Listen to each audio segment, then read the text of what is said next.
Do photographs tell the truth? With the rise of photography in the mid-19th century, it was heralded as the ultimate means of showing a true representation of an object, a landscape, or a person. But do photographs tell the truth? Oliver Wendell Holmes was a keen photographer and wrote, "The very things which an artist would leave out or render imperfectly, the photograph takes infinite care with, and so makes its illusions perfect." From this statement, you would assume that the camera did all of the work, and that the photographer themselves had little to do with the actual taking of the photograph, the placement of the camera, the composition of the scene, and the waiting of the exact moment for the photo to be taken. It is an assumption that the camera just happens to be in the right place at the right time to capture the truth of the moment. Francis Firth, another early supporter of photography as an art form, emphasizes that photography's obvious truth lies in its ability to tell the essential truthfulness with outline, perspective, light, and shade. These essayists, though, are not accounting for the human intervention which can manipulate and change a photograph. Errol Morris is an Academy Award-winning documentary filmmaker and author of Believing is Seeing: Observations on the Mysteries of Photography. In the statement, he contradicts Firth's assertion of the obvious truth of photography by stating that anything that seems obvious is likely anything but. In this excellent book, he explores events over the history of photography that show, with human intervention, how photography indeed does not offer an objective truth, but rather a subjective version of the truth. Often described as the very first real photograph of the war, Roger Fenton's photograph, The Valley of the Shadow of Death, was shot in 1855 during the Crimean War. However, the question of the authenticity of this scene was raised in noted writer and filmmaker Susan Sontag's 2003 book, Regarding the Pain of Others. In the book, there is a short comment questioning the authenticity of the photo, suggesting that it was actually staged by Roger Fenton. This prompted Errol Morris's investigation into the piece, as well as other well-known photographs.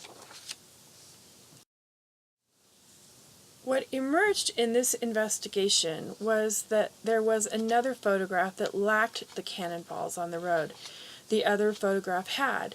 The question was, did Fenton change the composition of the photo by adding more cannonballs, i.e. physically moving the cannonballs, or was there a shower of cannon fire between the two shots?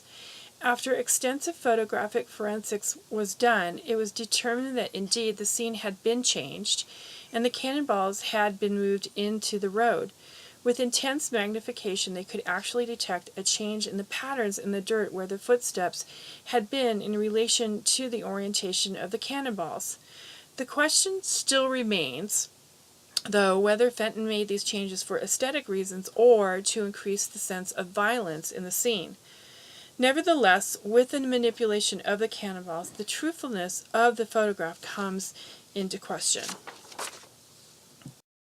And here's a detail of the two photographs, top to bottom. The first one, the photograph without the cannonballs.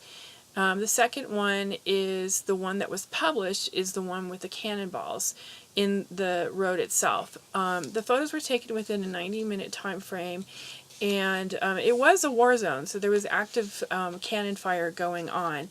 But Errol Morris and his team of experts clearly showed that the cannonballs were moved into the road. 148 years later, photography and video is as common as a cell phone.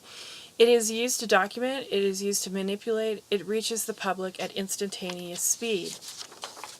Some of the most of war are from the present-day wars in Afghanistan and Iraq, and present a picture of war that is far from heroic or dramatic.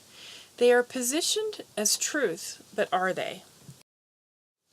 Photographs from Abu Ghraib. These pictures are taken of and by Sabrina Harmon and of Chuck Granner of the 372nd Military Police Brigade at Abu Ghraib Prison in the fall of 2003. They show themselves posing with thumbs up over the body of a dead captive. These are the least offensive of all the photos that were released to the press and caused huge outrage globally, and immense investigation into the detainees and what was going on in the prisons. When we look at this picture, we are horrified. We wonder, why is she smiling? What is she thinking? Is she complicit in this man's death? This is a horrible photograph, but we imagine even worse. The photograph of the woman, Sabrina, received some of the most attention of all the photos released, in part because she's an attractive young woman, and her being in the photos sexualized this horrifying scene. This photo suggests these people, especially this woman, killed this man, likely by torture, and are happy about it. But do we really know that from the photo? In Sabrina Harmon's court-martial, it would come to light that she had nothing to do with the murder of this prisoner. However, in both the court of public opinion and the army court, she was considered guilty. Her defense was that because of her rank, she had to go along with a lot of what was going on and put on a false face. And indeed, what really bothered people was that smile. But Paul Ekman noted, professor of psychology at the University of California, San Francisco, an expert on facial expressions, analyzed the photo, and his conclusion was that she's doing what people always do when they pose for a camera. They put on a big, broad smile, but they're not actually genuinely enjoying themselves.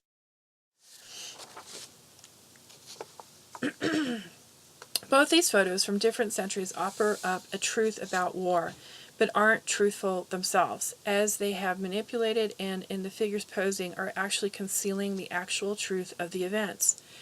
Errol Morris himself says that photography is neither true or false, it's a language we apply to photography. I believe that photography does not offer the truth of a situation, but offers a version of the truth of the situation. For further reading, bibliography. Thank you for your attention.